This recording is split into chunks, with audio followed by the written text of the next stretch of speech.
Today I have come with a topic named noun and its kinds.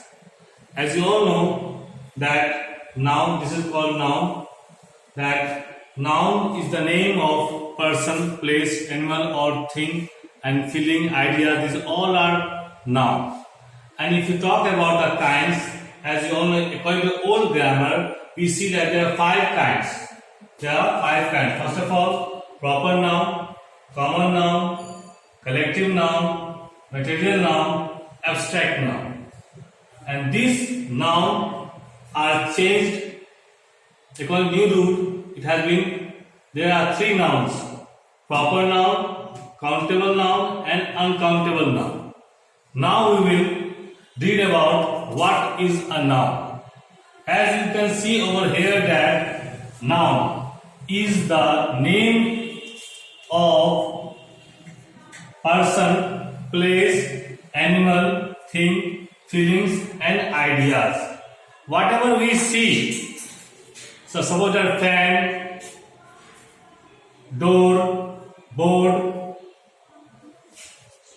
whatever we talk, whatever we eat, whatever we say, these all are noun. What we can see is a noun, what we can feel is a noun, what we can touch is a noun. What are our ideas? These all are noun. So we can know that noun is a very important thing in our life. Without noun we cannot move further, because whatever we wear is a noun, whatever we eat is a noun. So we cannot make us aware about that noun. So noun is a very basic thing in our life. Now you can see that these are the kinds as you have noted here. Now I will rub it and show you what is proper noun, what is common noun, what is collective noun, what is material noun, what is abstract noun. Then we will go further and talk about the countable noun and uncountable noun.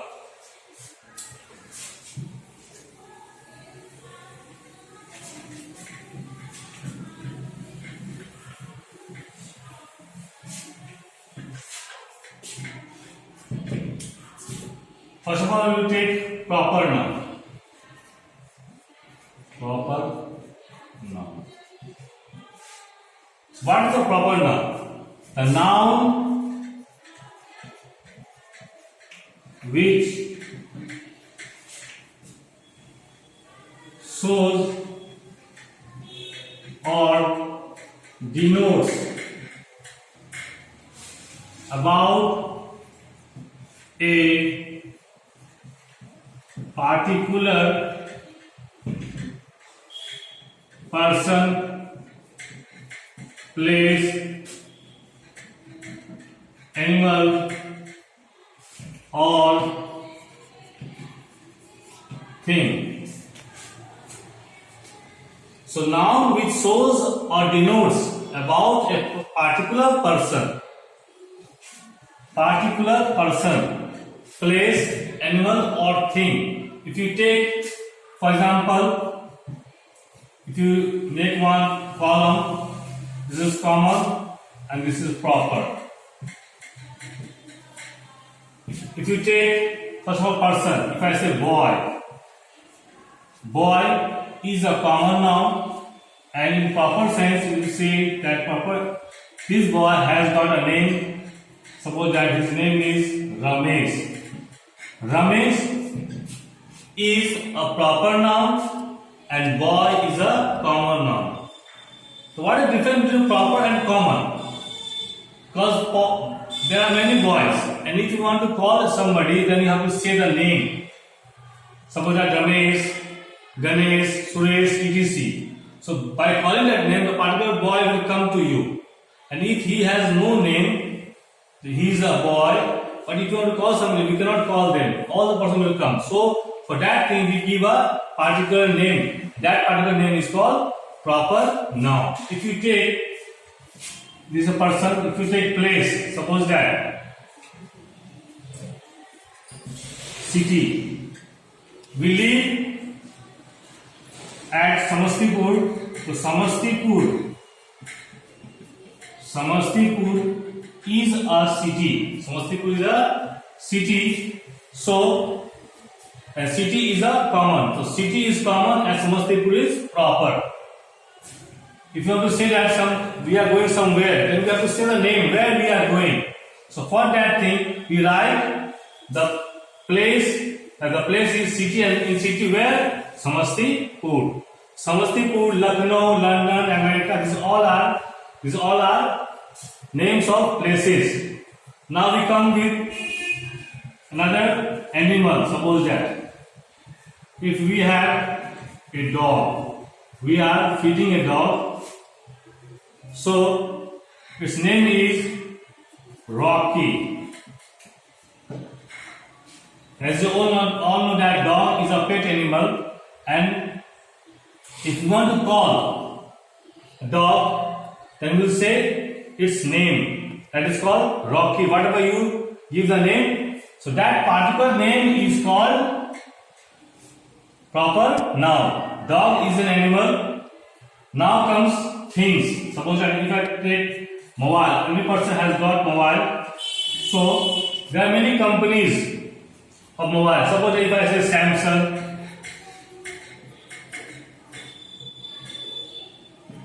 Nokia, etc. So these are the mobile is a thing, and if you want to buy any mobile, and we go to the shop and say, sir, please show me the Samsung company mobile or Nokia mobile. The mobile is a common thing, and Samsung, Nokia is a proper noun. So now you may have understood about the proper noun by this is a definition. These are the examples. So you can note it down. Now I will teach you about the common noun.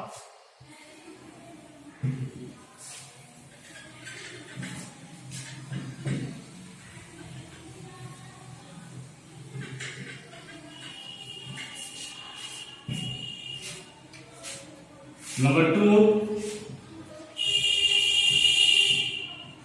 common noun.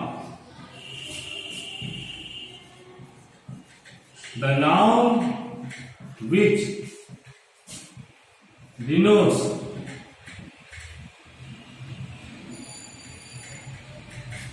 common person, place, thing, etc. Noun which denotes common person, place, thing, etc. So, suppose a door, window, boy, girl, these all are denoted as a common noun. Suppose if I take example, boy, girl,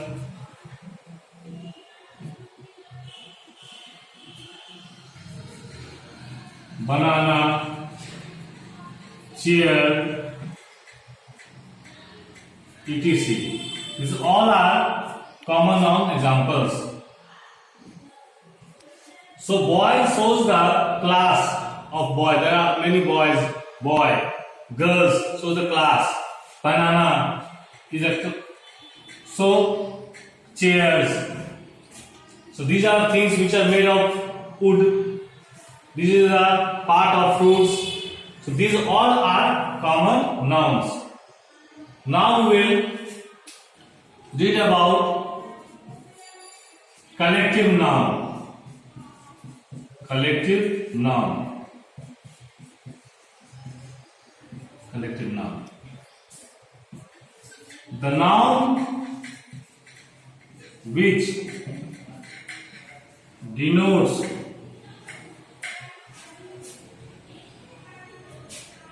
a group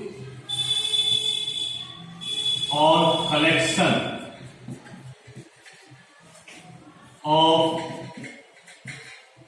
person, place,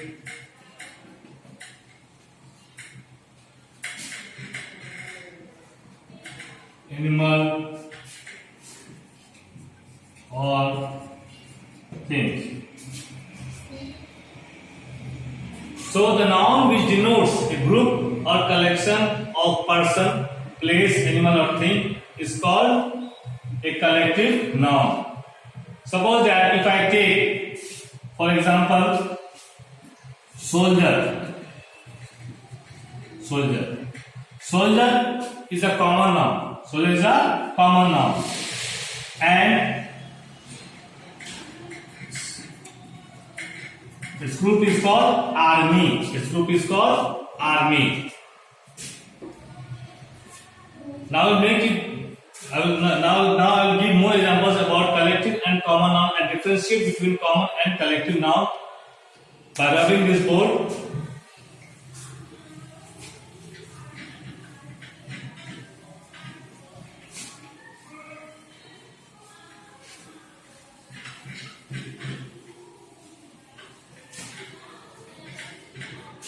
I have to make one column. Common noun, collective noun. Common noun and collective noun.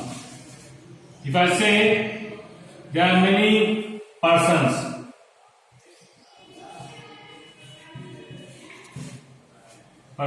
so you can say the group of person is called crowd or mob. Person, there are many persons, so you can say that this is a crowd or mob. This is a group, it is a single. Okay, if there are 5 persons, 10 persons, 20 persons, 50 persons, so all will be said in single word, that is called crowd or mob. Another example, if I say take it, players. In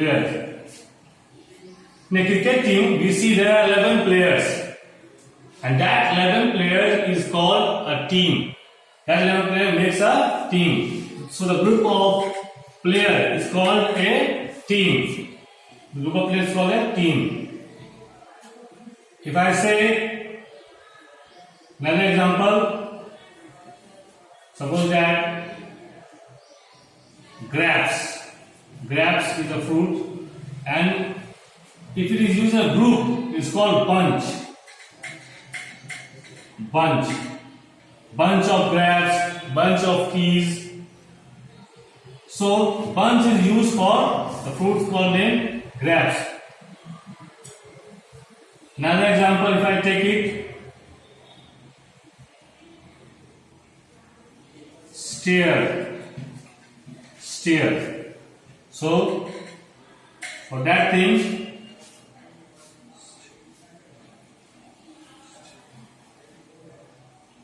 wolves. If there are 5 wolves, so you can say the pack of wolves. Wolves is an animal, its group name is called pack. So these are the examples of collective noun and common noun. Hope you understood and differentiate between common noun and collective noun.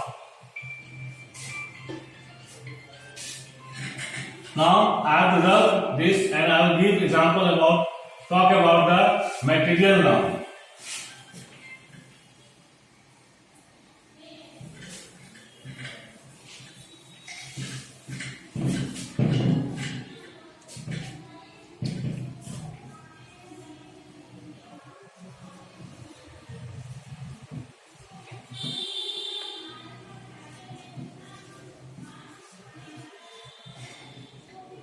Material noun.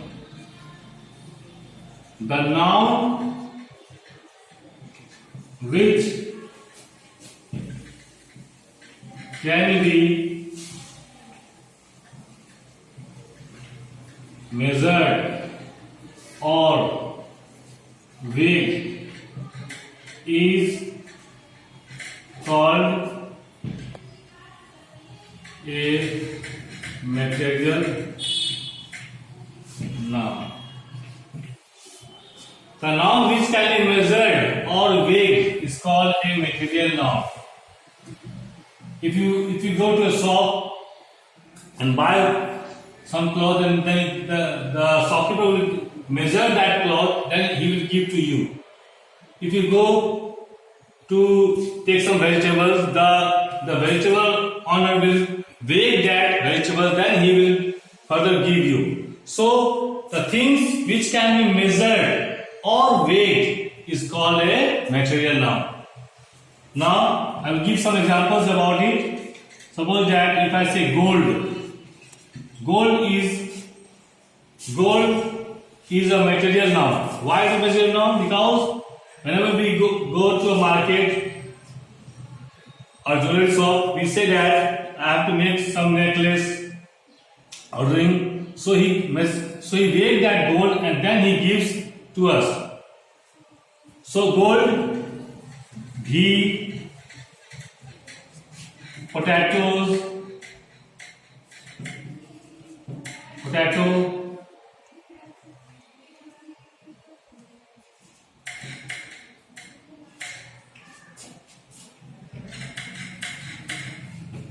clothes, etc. are material noun. Potatoes is also common noun also.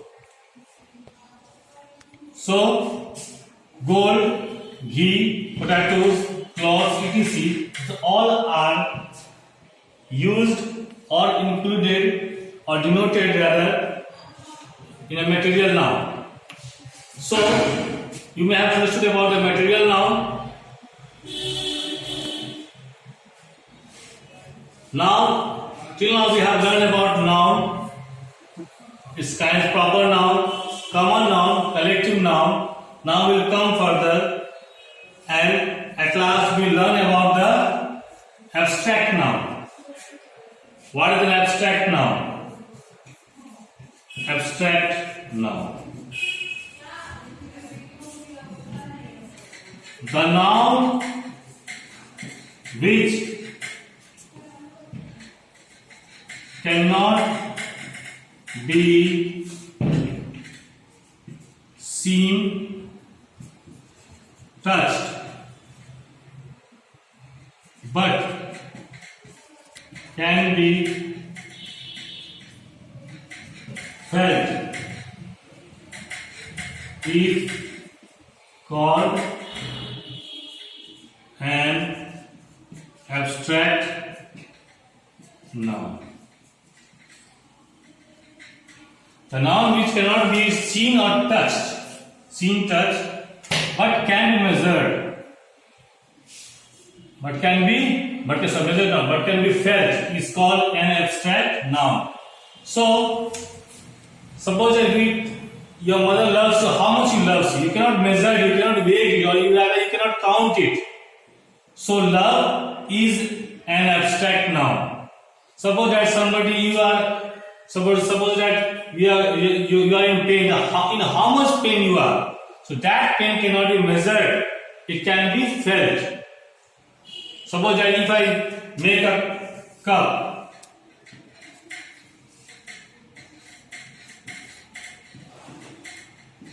there is some tea, hot tea. So, what is the hotness of that tea? It cannot be measured. It can be felt only by your skin. So whatever we feel is called an abstract noun. Suppose that heat. These all are abstract nouns. Now we will give some example more about the abstract noun.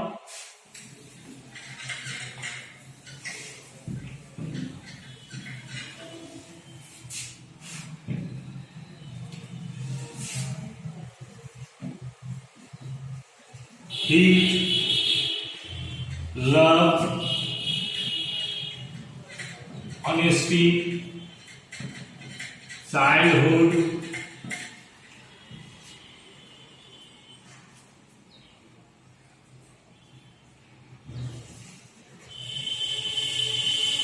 younghood,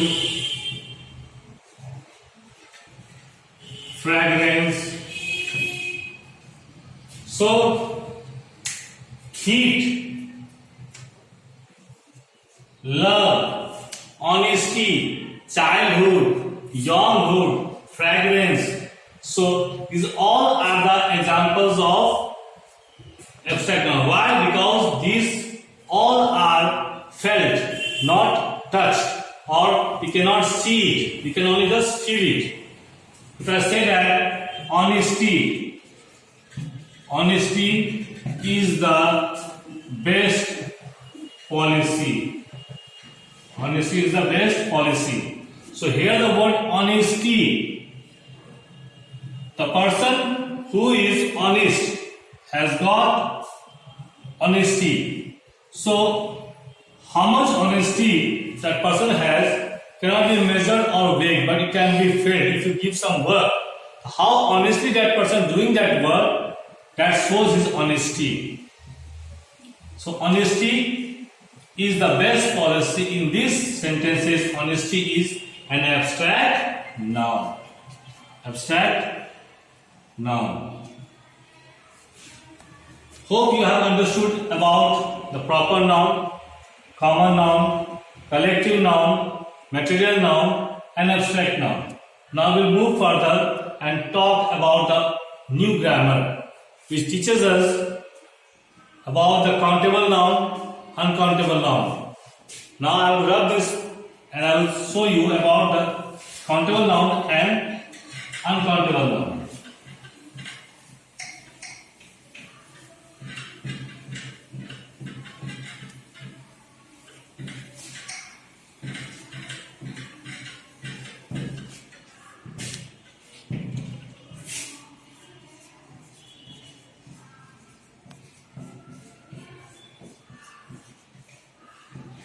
Countable noun.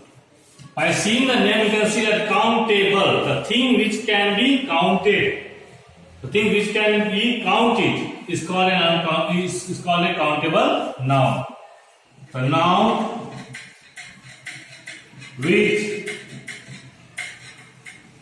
can be counted is called a countable noun. Example: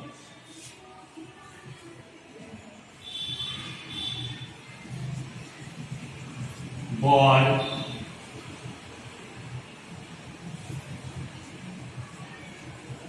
army,